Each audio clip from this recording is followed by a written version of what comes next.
Vi ska Arholma Landsort, Stockholms skärgård. Ja. Och vi lär ju gå via ytterbandet för det är mysigast och coolast. Mm.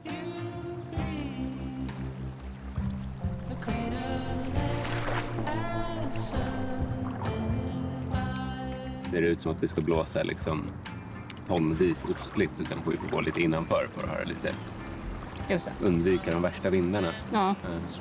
Så att vi kan planera lite. Men ha som mål att gå så långt ut vi bara kan. Men planen är att göra på 4 dagar, va? Ja. Vi kommer nog behöva ligga på en 4 mil om dagen. Ja. Och sen kommer vi säkert gå kors och tvärs. Så 18 då. Utmaningen var ju att göra det här på 4 dagar. Oavsett vilka förhållanden vi skulle möta.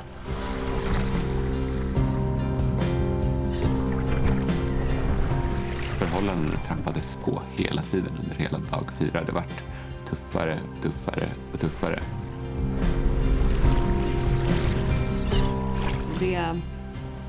Det blev verkligen en utmaning.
Linda och Emil är 2 äventyrare som har bestämt sig för att paddla genom Stockholms skärgård från Arholma i norr och hela vägen till Landsort i söder.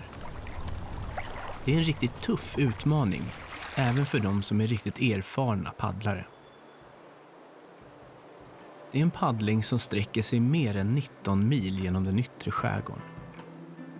Det är mer än ett maraton om dagen, 4 dagar i rad. De startar från Arholma och paddlar sydost ut mot den yttre skärgården. Sedan blir kursen sydvästlig ner genom klustren av öar i det yttre skärgårdsbandet till Öja och fyren Landsort längst ner i söder.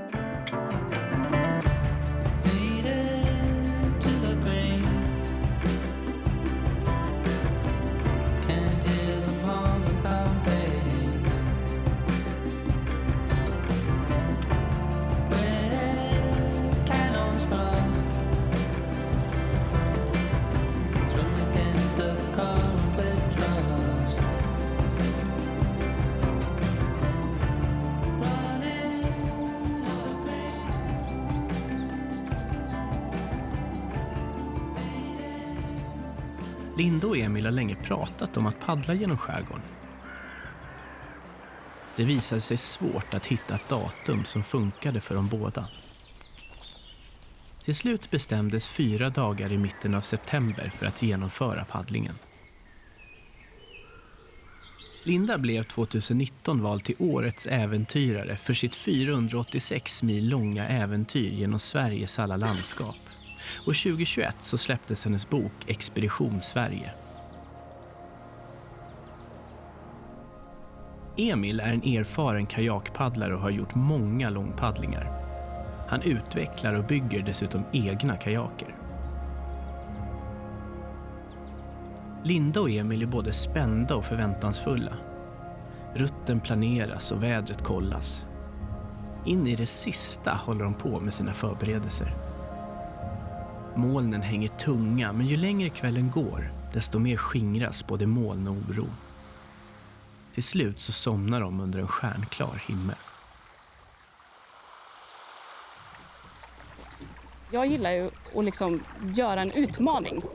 Jag kan absolut tycka om att liksom sticka ut runt en dagstur, men jag gillar ju det här att när det blir en utmaning, något man ska göra, man ska ta sig från punkt A till punkt B och verkligen få ställa sig in på det 110% liksom.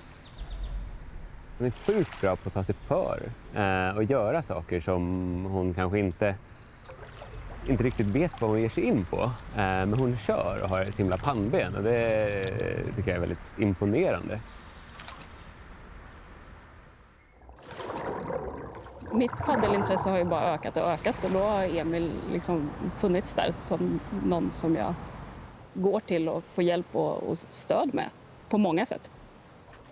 Så nu att få ut och göra det på liksom en lite längre tid känns väldigt kul och spännande. Få ut i några dagar tillsammans och tälta och få hela den delen, lida lite längre i misären tillsammans. Det ska bli kul att få uppleva hennes pannben på riktigt. Så att säga.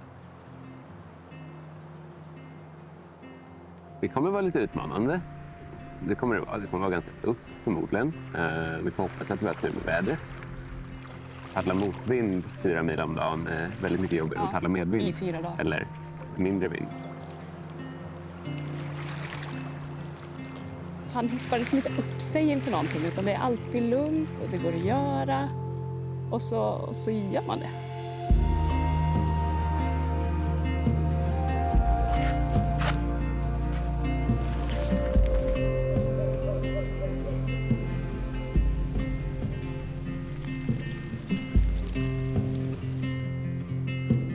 Det är ju den gömda sanningen att paddling är bäst september-oktober. Hösten när fritidsbåtarna flyttar in och tror att det är dåligt väder. Och så kan vi vara där ute helt själva och glida fram. Det är fortfarande varmt i vattnet, det är liksom fina färger. Och sommaren brukar hänga kvar en månad till i skärgården. Och är ju då en modesport. Man ska vara så snygg som möjligt.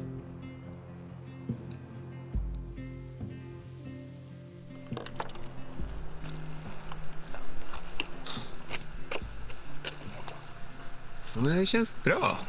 Redo att starta igång den här trippen. Det blir jäkligt härligt. Ser det ut som att vi får medvind? Det gillar vi.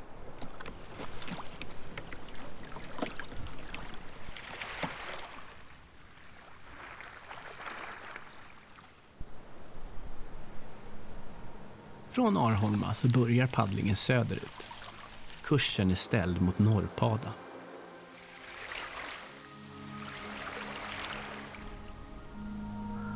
Några timmars enformigt paddlande skapar en möjlighet att landa i sig själv. Det finns gott om tid för ostörda tankar och upptäckarlusten vaknar.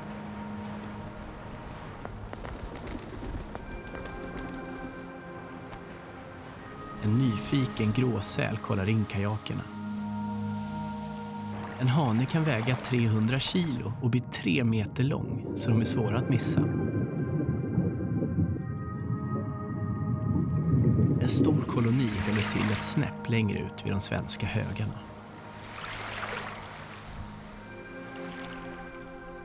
Stockholms skärgård är unik i världen med sina 30 000 öar. I ytterbandet så ser man obruten horisont där tid och rum smälter ihop.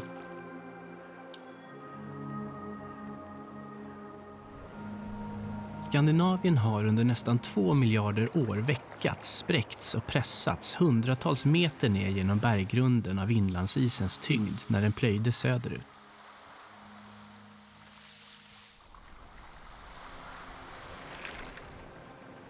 När iskanten drog sig tillbaka norrut för 10 000 år sedan så låg Roslagen och stora delar av Sörmland under vatten. Sen dess så reser sig skärgården ur havet med 4 millimeter om året för att sakta återta sin ursprungliga form. Det är faktiskt först om vi skulle låna ett sjökort från vikingatiden som vi skulle känna igen skärgården så som den ser ut idag.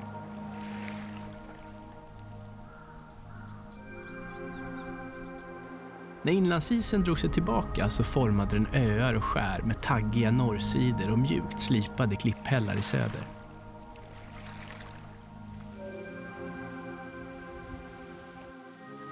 Det är en sån perfekt slipad klipphäll i söderläge vi spanar efter för vår första natt bland skären.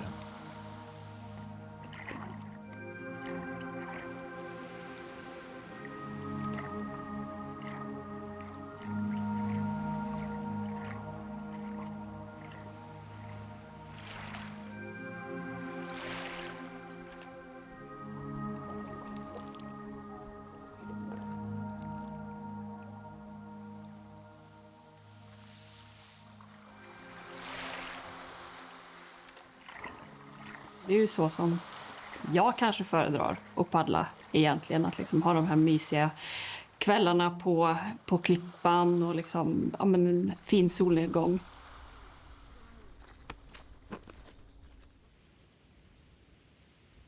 Vi fick gå i ytterskärgården mellan de små kobbarna. Vi fick glida fram verkligen.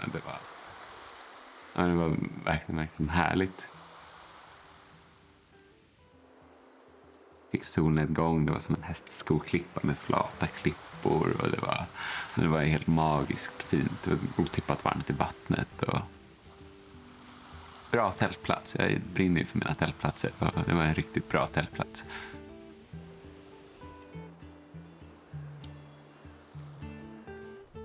Men det är ganska tryggt att paddla med Emil. Jag vet ju att han tänker igenom det som ska göras. I och med att han har den erfarenheten som han har så kan ju jag slänga ur mig dumma idéer och så säger han stopp om det är lite för dumma idéer.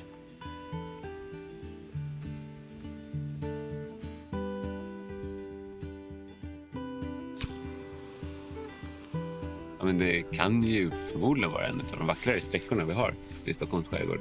Den sträckan vi har paddlat på där, tror jag. Ja, det var väldigt fint. Magiskt vackert. Inte bara på grund av vädret. Nej, delvis. Men den är också sjukt vacker även när det stormar, tycker jag. Ja. Vad skönt att vi inte drog längre. Ja, men jag håller med. Det är ganska lätt, tänker jag. Att man är sådär överentusiastisk första dagen och så får man äta upp det 2 dagar senare.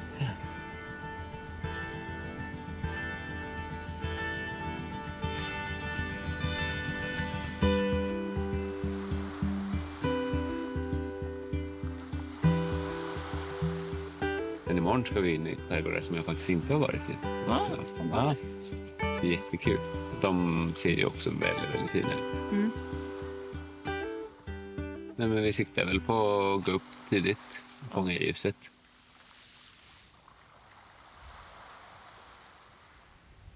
Jim Danielsson är nog den svensk som har paddlat längst runt Skandinavien. Hans lilla egenhet är att han samlar på fyrar och har också fört statistik på alla turer han har gjort. Redan första dagen jag satt i kajaken började jag tänka på det är möjligt att färdas den här lilla ödmjuka farkosten. Jag var väldigt orutinerad och så jag tog ju väldigt försiktigt in till kanten och satt och vickade så här.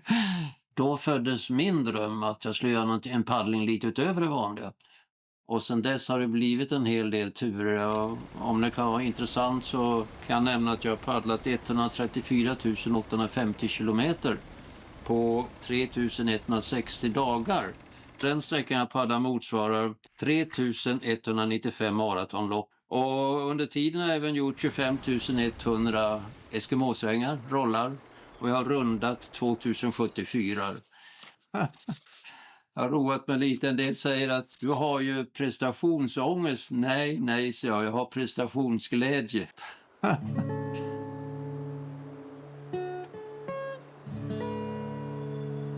Jim är verkligen en inspirationskälla med alla äventyr och paddlingar som han noterat i sin loggbok.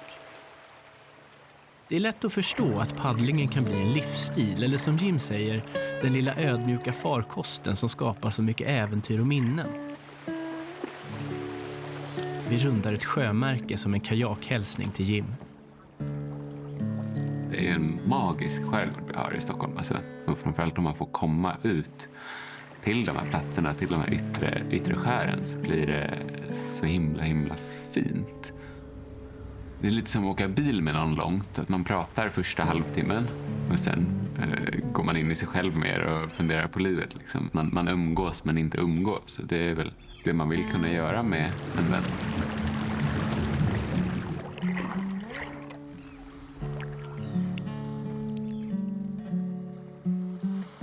Alltså det är ju, alltså när det handlar om så här långa distanser, det mesta är ju egentligen mentalt.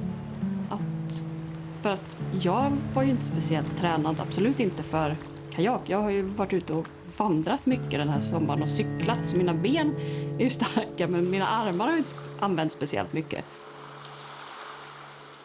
Och sen går vi här genom Långskär och Långvikskärs naturreservat. Det är superfint här, väldigt ytligt och vackert. Här ute är Tantar också, den lilla lagunen. Och jag hade inte jag var inte speciellt trött i armarna, men det handlar ju om det här att verkligen stå ut, att fortsätta, att inte tänka på de här 10-12 timmarna vi ska vara ute, utan den första timmen ska vi ta oss dit och så verkligen vara där i stunden och jobba med det mentala. Och det är väl en av mina största styrkor, tror jag. Att jag är så van att vara så uthållig och hålla igång så länge.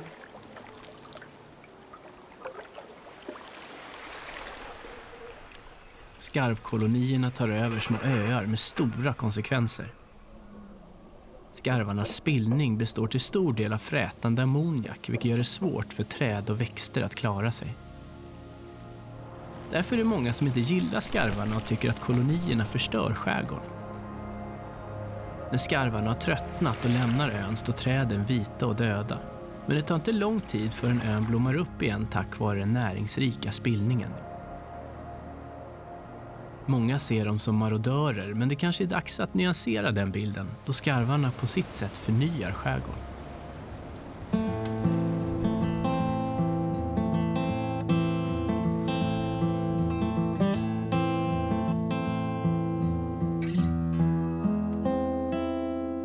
Övernattningsturer, då går man ju lite längre ut, och ibland om man kört ut till Skarpö här, det är ett bra sjösättningsställe där, och ut förbi Sandhamn och ut till Grönskär, den fina fyren, och då blir det ju lätt en 5-6 mil när man håller på så här.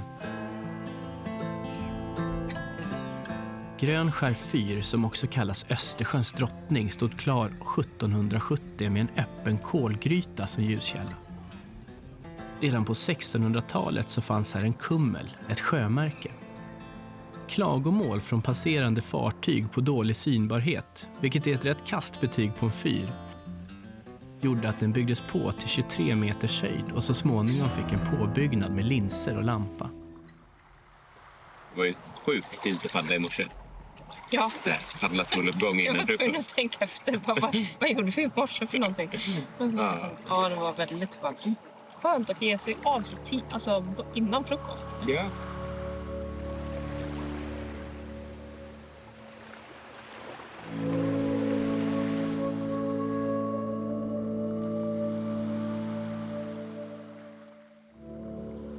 Vad blev det totalt? Vad har vi gjort totalt? En mil här över, öppet. Ja, men typ det är öppet. Vi har ju världens bästa downwind-förhållanden. Så får du öva lite inför fredag. Fredag blir det downwind på riktigt. Det blir kul.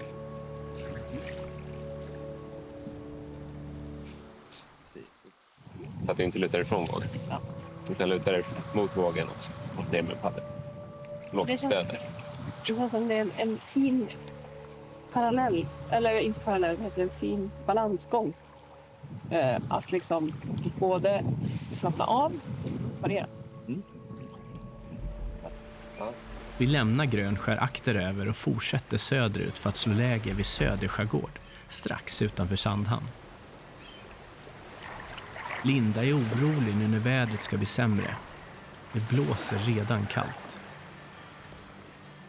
Från Norrpada så går färden ner till Infredel och Utfredel, genom Stora Nassa och vidare förbi Grönskär och ner till Söderskärgård för det andra nattlägret.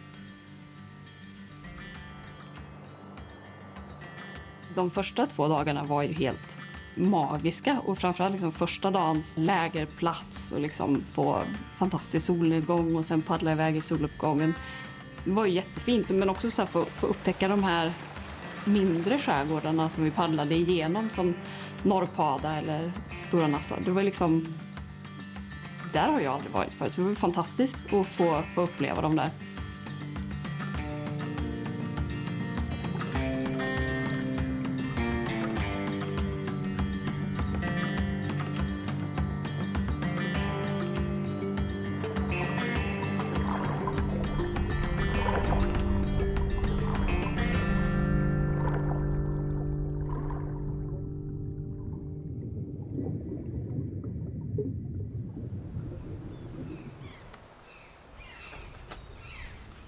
Strömmingsfisket har i decennier varit viktigt för skärgårdsborna. Men ökad konkurrens med sill från västkusten, jordbruksreformer och minskade fångster gjorde livet svårt för skärgårdsborna.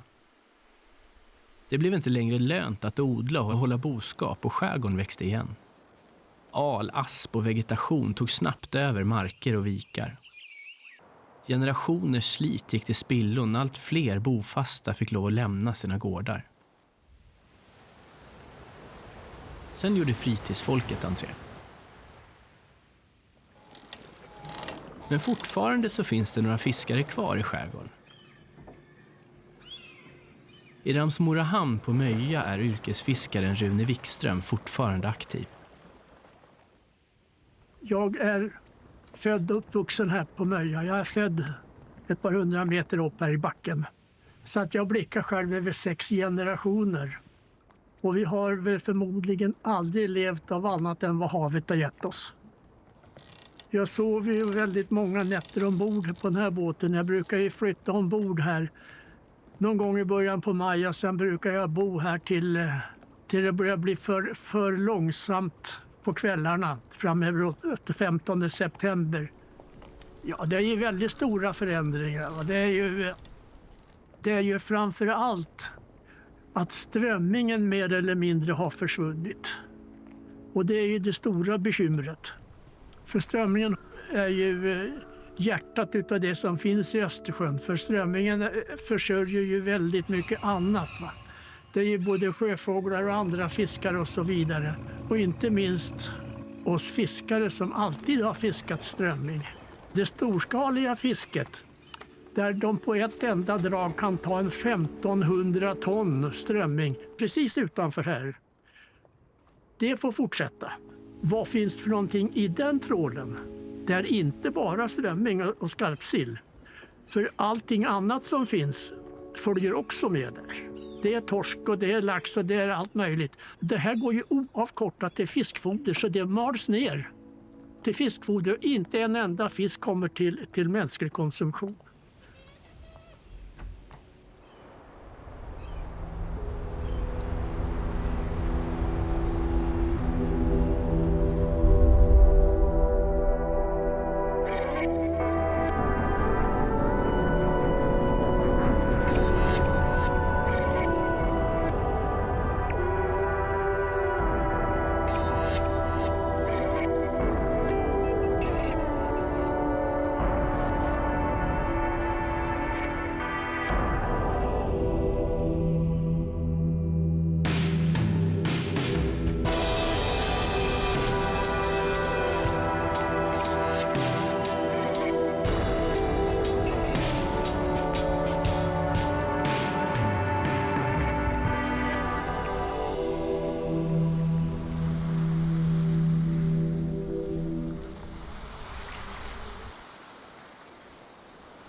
Vädret har slagit om och det blir en snabb frukost innan de vattentäta säckarna med utrustning stuvas ner i kajakerna.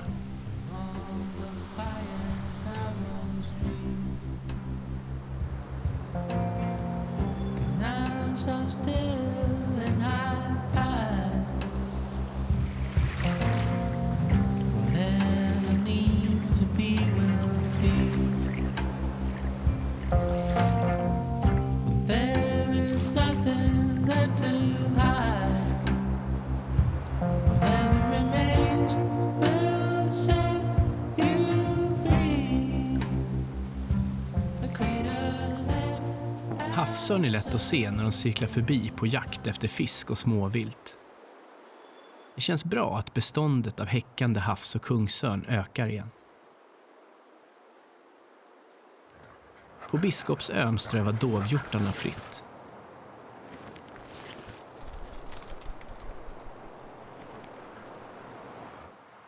Vi passerar Bullerö där Bruno Liljefors byggde sin jaktstuga som numera är ett naturrum öppet för allmänheten. Förr i tiden så hängde Engströms son och andra tongivande kulturpersonligheter här. De åt, drack vin och jagade. Jag undrar om det finns ett samband mellan Liljefors jakter och dovhjortarnas existens så här långt ut i skärgården.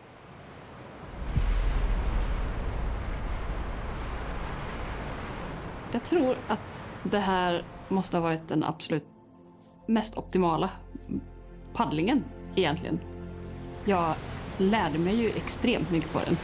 När man gör en sån här grej och man har liksom en deadline, då måste man ju tvinga sig ut i kanske förhållanden som man kanske annars inte hade tvingat sig ut i. Hade jag haft oändligt med tid hade jag kanske legat i land och väntat ut de här sista dagarna. Men i och med att vi skulle klara det på 4 dagar så var vi tvungna att paddla ut i det. Det har känts som att jag tog på bra. Så jag tror att vi har väl gjort i alla fall 25 kanske. Men vi vill ju komma så långt som möjligt idag för att ha så kort som möjligt imorgon. Så att vi får väl rådgöra lite grann om hur långt det är kvar. Har man rätt paddelteknik behöver man bara mata motorn lite då och då. Sen kan man paddla på för evigt. Jag känner lite det. Man känner ju såklart av och känner sig mör, men jag känner att orken funkar liksom, så länge jag får i med mat. Så det är liksom nudlar och kokt ägg. Det var nog 1,5 meter vågor som värst i morse på överfarterna. Så det är ändå lite spännande. Linda som inte har varit med om det förut också. Så det har varit väldigt bra att vi fick känna på det, men på trygga sätt också. Så tycker jag att det rullar på väldigt bra. Men vi ska väl ner till Utö i alla fall. Tror jag planen är. Så vi kan gå i, för imorgon ska det blåsa ännu mer. Så då vill vi ha lite mer möjlighet till lä. Ja, men det var första överfarten, där var det ju, eller första eller andra som det var riktig berg- och dalbana. Men annars är det trevligt, det blåser från rätt håll. Då blir det ju inte lika jobbigt. Hade det blåst åt andra hållet, då hade det nog inte varit så kul.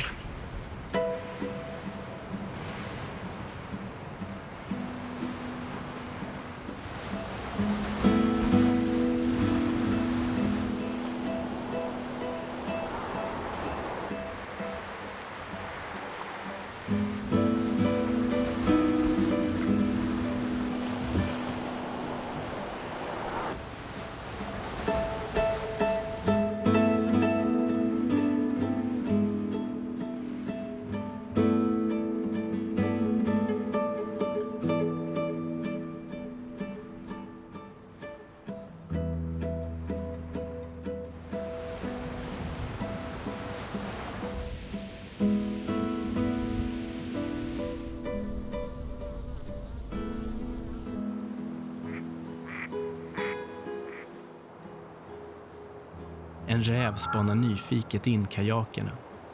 Kanske är det doften av mat som lockar. Men skärgårdsborna vill ogärna ha en bofast kull med hungriga rävar på skären med tanke på det känsliga fågellivet. Då funkar det kanske bättre med skärgårdens egna byggmästare.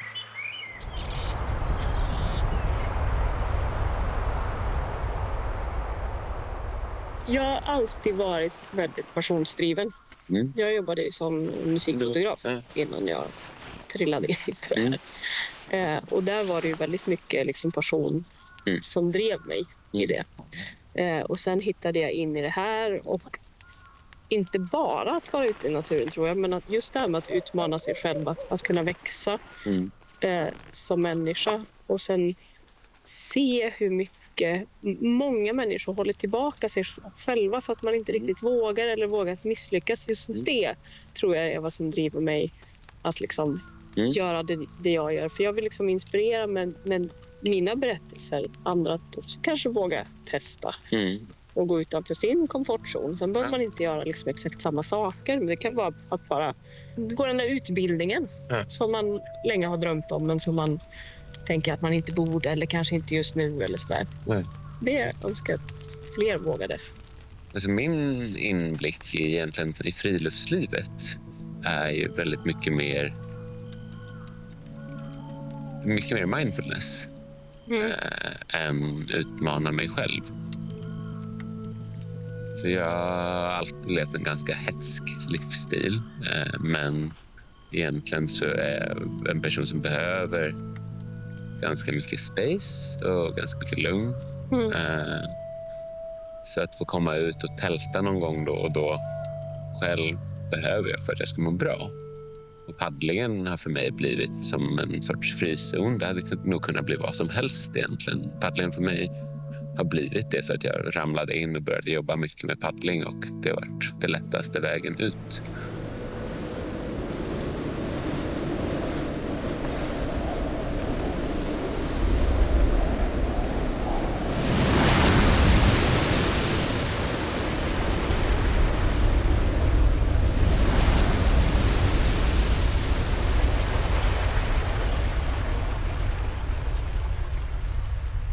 Kloka skärgårdsbor var duktiga på att spå väder långt innan alla väderappar kom. De har sedan gammalt delat in skärgårdsvädret i 7 årstider där varje årstid präglas av några typiska väderlägen. I september börjar kall luft dra in från Polarhavet. Den första höststormen kallas för Lovisa. Det kanske är den stormen som vi känner av nu. Om kylan håller i sig efter första Lovisa-stormen kan september ge fina höstdagar.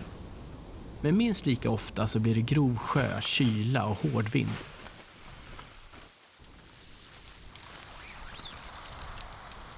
Med Lovisan så kommer ofta kraftig sjö och vågor och i värsta fall kan sjöhävningen närma sig 3-4 meter.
Man är ju väldigt utsatt. Det gäller ju att inte bli fast ute på någon liten kobbe någonstans. För det är ju inte säkert att någon kan komma åt och plocka upp en där. Jag vet att Emil har sagt det någon annan gång att så här, händer det något så bara sluta aldrig paddla. Så det var ju bara så här, sluta aldrig paddla, parera allt som bara går och så igenom.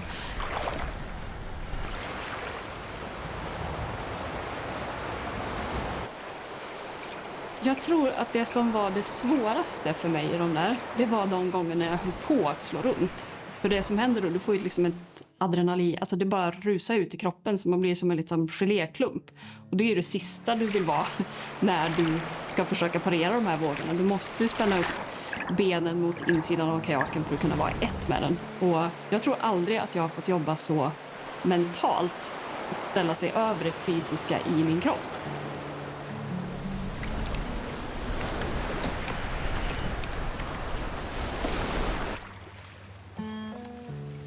Man ser när vi startar och lägger ut från ute så ser man tomheten i hennes ögon. Förhållandena trappades på hela tiden under hela dag 4. Det vart tuffare och tuffare och tuffare.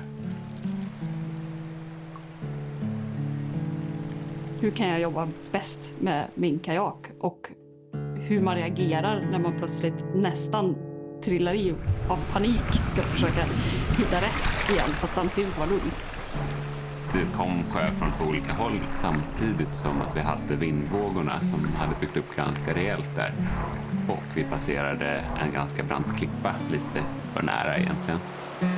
Vilket resulterade i att det var ganska krabb sjö. Och sen precis när vi kom förbi den klippan så grinade det upp. Så att det var sjuka vågor där.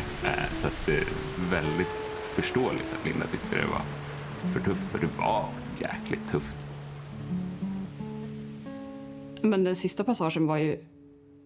Den var ju liksom långt över. Det var ju inte bara utanför komfortzonen. Det var ju in i riskzonen. Hade någonting hänt där så vet jag inte hur det hade gått.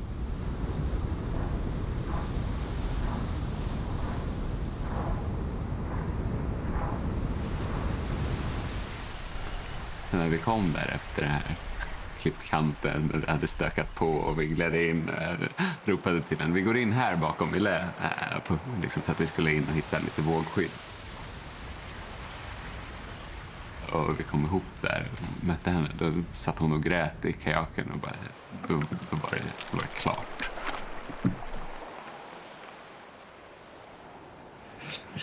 Jag funderar på att gå i land vid Torö. Det är lite hårt. Men... Det är sjukt tuffa förhållanden. Jag tror att jag aldrig har varit med om de här förhållandena förut. Eller det är bland det tuffaste jag har varit med om i alla fall. Men jag fick lära mig på någon utbildning någon gång att alla har något som heter fun cards. Och när du är out of fun cards, då är det beslutet ganska lätt att ta. Jäkla flax att jag inte slog runt där den sista gången. Eller någon av gångerna. Paddla på dig med. Det gör jag. Hon hade varit nära på att gå runt några gånger och det hade blivit en stökig situation om hon gick runt. Det är jäkla tråkigt att inte ta sig hela vägen, men det, som jag sa till henne, att det är också det kloka beslutet rent säkerhetsmässigt. Det här med som att jag inte gillar att ge upp, alltså det är någon prestige i det kanske. Jag fick lära mig att tänka om lite hur jag ser på utmaningen. Men se det som ett sätt att lära.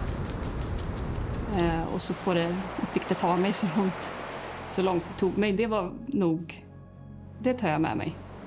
Att så här, det här med att misslyckas, vi behöver ju egentligen, är det ju jättebra att pusha sig själv dit vi riskerar att misslyckas. För det är ju bara så man kan lära sig att utvecklas.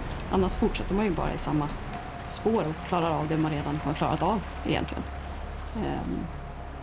Så det ger mig nog en vilja att misslyckas mer, tror jag.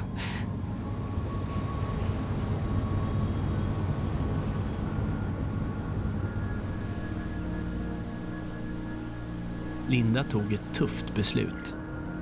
Efter att ha paddlat nästan hela vägen så väljer hon att avbryta vid Torö, bara några timmars paddling från Landsort. Vågor och blåst är för tuffa och risken att fortsätta är för stor. Det är klokt att följa magkänslan och lita på sin intuition.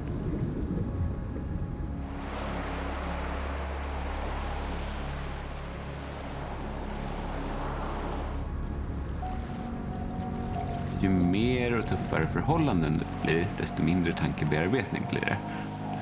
Men ju snällare förhållanden, desto mer blir en resa inåt.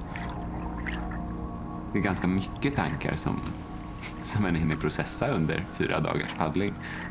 Vilket är väldigt skönt, för du har heller inte så mycket annat att göra. Utan du har liksom båda händerna på paddeln och du kan inte plocka upp någon telefon eller läsa en bok eller något sånt. Utan det är bara att paddla och vara i nuet, men också någon annanstans. Linda har tagit sig över till Landsort och väntar där. Jag är så glad att det var så tufft. För jag tror aldrig jag har gjort en mer lärorik paddling. Jag skulle nog säga att det är en av mina bättre äventyr som jag nog kommer minnas länge. Även om det inte liksom var ett halvår långt så innehöll det så mycket så att jag kommer nog bära med mig det väldigt länge.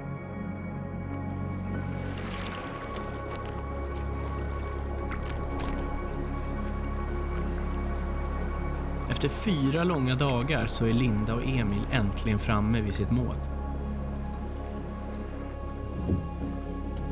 Det som började så skönt visade sig bli en tuffare utmaning än planerat. Det är skönt att vara framme. Jävlar. Vilka dagar vi har haft. Det blev 2 fina dagar med sol och värme och 2 med kyla och blåst. Tänkte dra hela vägen upp hit med palsen lite. Överfarten Mysingen från Utö till Nynäshamn blev stökig. Och ännu värre var det mellan Tore och Öja. Det är typiskt för höstpaddling i skärgården med snabba väderomslag och grovsjö. Det gäller att förbereda sig för det värsta men att hoppas på det bästa.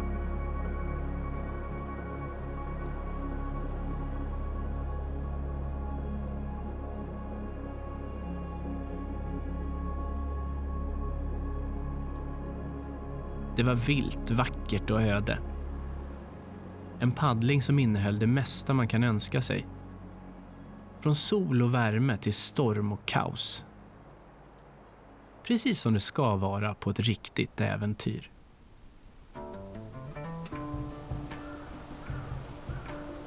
Det är dags att ta farväl av vår fantastiska skärgård och alla naturupplevelser för den här gången. På återseende.